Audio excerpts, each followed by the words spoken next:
Hi, welcome to another edition of the Firefighters Commute, where we hope to mentor you on your firefighting travels.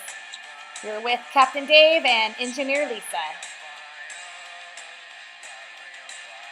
Let's talk about the hiring and the job posting. I actually brought in some of my own samples of some of my wording on my resume that I wanted to share with you guys. And I chose this format on my resume where it goes objective, experience, education, and skills.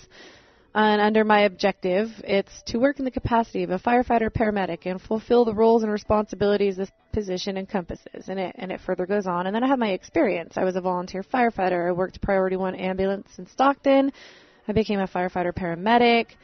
And then underneath my firefighting skills, I have endorsements from agencies that I worked at, and I call those raters comments. And evaluations that I've had, I kept the documents of those, and I picked out what I chose represented what I wanted to portray.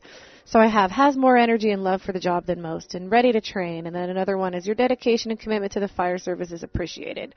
So then you have these quotes that are real quotes, and I put that they're available upon request. So I feel like that's a really good way to have a summary of who the reader is going to get. And then I have education.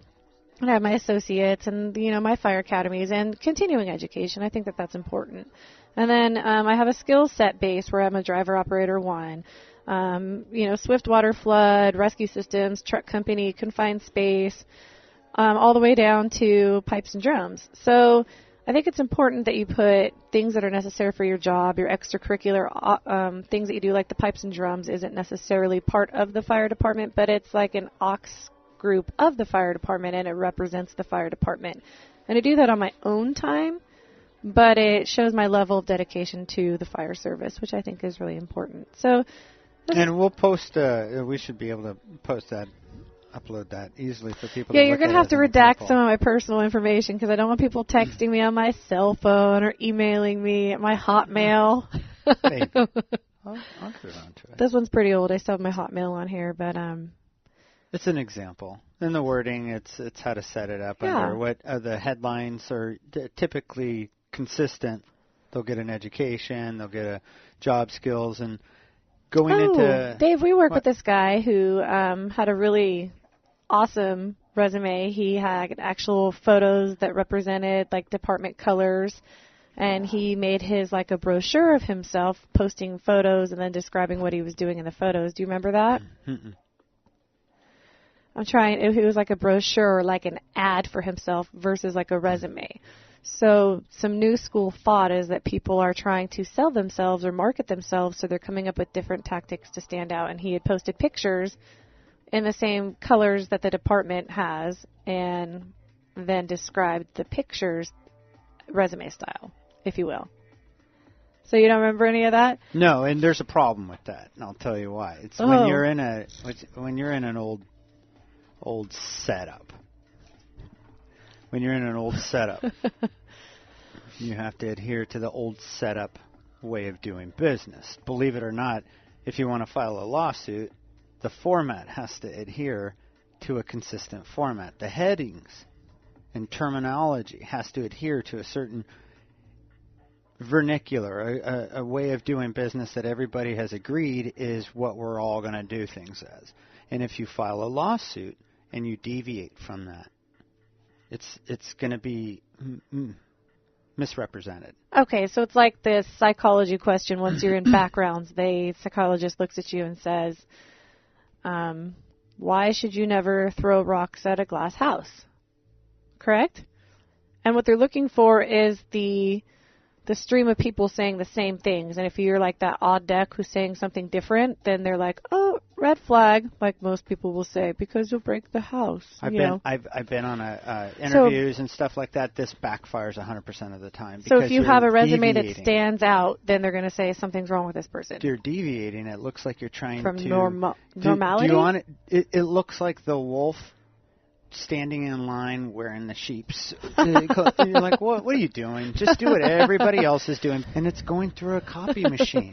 And it's going to come out with these black splotches and everything's not going to work the way you fuck. The grayscale's even darker and you can't read anything. And most of the evaluators are not reading it. Okay, so if you guys got anything, I'll give you an example of my resume, which I deemed a little bit boring because I'd seen some other ones, but Dave actually is totally right. That is the only person I've ever seen with a resume like that. And even though I thought it was cool, it's out of the norm. So stay normal. Stick with the common stream of what people are doing. Don't be abnormal. Although, how do you stand out, though? How do you stand out? You stand out by taking what is existing and making the best out of what is existing. So there's limits on who can fight in the octagon at a certain weight class. You have your upper weight division, and they have upper and lower thresholds. All right, so you have these margins of acceptable normalcy that we'll agree to. And one fire department sees how another fire department does their hiring process, and we have representatives go between the departments, and then we kind of see how everybody's doing it, and we all start talking the same language. Okay, this is what you do to stand out. You have to take what you have at hand, which is the normal behavior is a piece of paper with certain formatting. And then you just got to hit that out of the park. And so most of these people that are going to be listening to this podcast need to know your resume is merely the stone to get to the next stone. So you make that stone the best possible stone that you can. You don't sit there and paint it, put little flowers on it, because people don't measure anything beyond looking at your resume and going, did you satisfy a resume requirement? Yes or no? Yes? Boom, checkbox. Who reads that resume afterwards? I don't know, because there's volumes upon volumes of views. There's 50 of yous that's going to be hitting me today, and I'm on a 4-day assessment center panel, and 50 of you a day all want the same you to be standing out. And if you have to start getting creative, it only hurts you when you try to stand out, because it looks more like you're standing out like a pimple would stand out, as opposed to, a clear skin.